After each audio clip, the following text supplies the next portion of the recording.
the good news is everything that's giving us issues right now is things that we can definitely control. It's not like there's anything that has been unforeseen or umpires bad calls. There's nothing like that going on. Everything that's going on is us. So it's been very good, and then there's some things where we just didn't execute some things, which is good news because we're sitting in a good spot as a team still, not playing our best baseball. So it tells me that once we get some of these little things ironed out, we'll actually be in a really good spot to move forward in this league. So for the struggles we've had, we're still sitting in a good spot as a team. So it's a positive. It's negative within a positive time. And as opposed to last year when we were struggling, we weren't winning, and we still had things to work on. So spotting us the first 6 games was good. We've been exposed on a couple things that we need to work on the past couple days. Probably a bright spot, the bullpen again here today that gave you a chance, at least a chance to come back here today with the way they pitched. They really saved us today. After Vivas, we had nobody left. We were very light on pitching today, so when Eske comes out after 2 outs, we are in big trouble. Bengal comes in, does an excellent job of keeping us there. Hightower does an excellent job of going 4, and then Vivas competed well late. So bullpen really saved us and got us to tomorrow after a really rough outing for Escobar. What impressed you with their start? I know you don't see a lot of guys going 92 pitches this early in the season at this level. What impressed you about what he did out there today? Well, he pitched well. We had our opportunities against them, and we didn't make anything happen. And what happened is when we didn't execute, that kept his pitch count really low. So I'm not saying he got away with some things.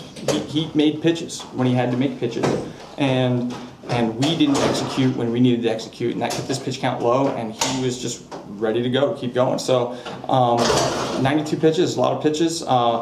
I'm sure he's a guy they've had an extended, and they have him stretched out, and for them, it's 2 good outings in a row for them. So we've got to answer tomorrow, but he pitched well, and we didn't make him work as hard as we needed to. And I think he had fairly easy outs for a lot of innings, which kept him fresher, which allows him to go deeper. Yeah.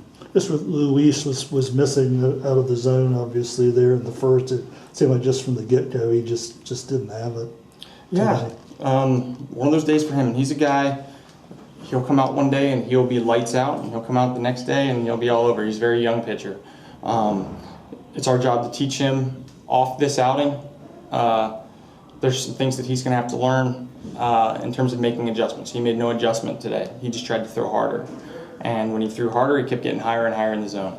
So for him, he's going to have to learn how to control his emotion. His emotions started getting the better of him out there a little bit, and the velocity went up and the location went down. So struggled, but hopefully in the long run, this is one of those things he can learn from, and he'll be better for it as we go. Jordan George is the guy who was drafted as a senior but missed basically 2 college seasons with a couple of knee injuries. And so still doesn't have maybe as many bats as a lot of the college guys coming in here.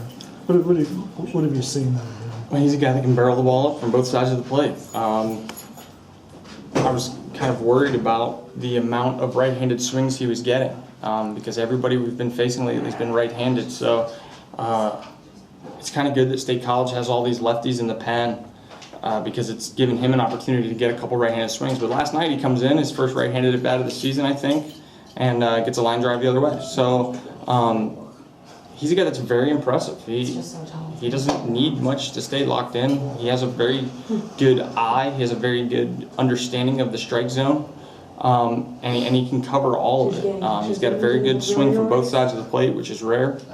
He can hit for average from both sides. He's a very good player. Where all have you used him in the field so far? Third base, first base, and DH. So he's going to see some more first base.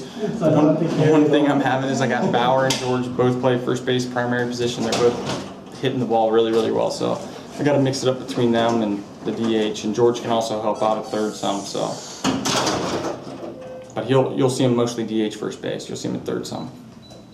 Coach, you said earlier that a key to success last year was how quickly the team meshed.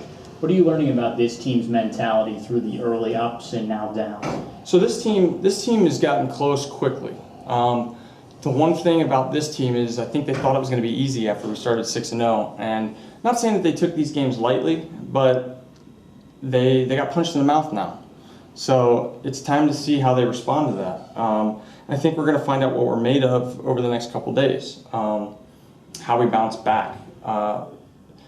Team unity doesn't seem to be an issue here, whereas last year it was a very introverted club. It was hard to get them to communicate with each other early on.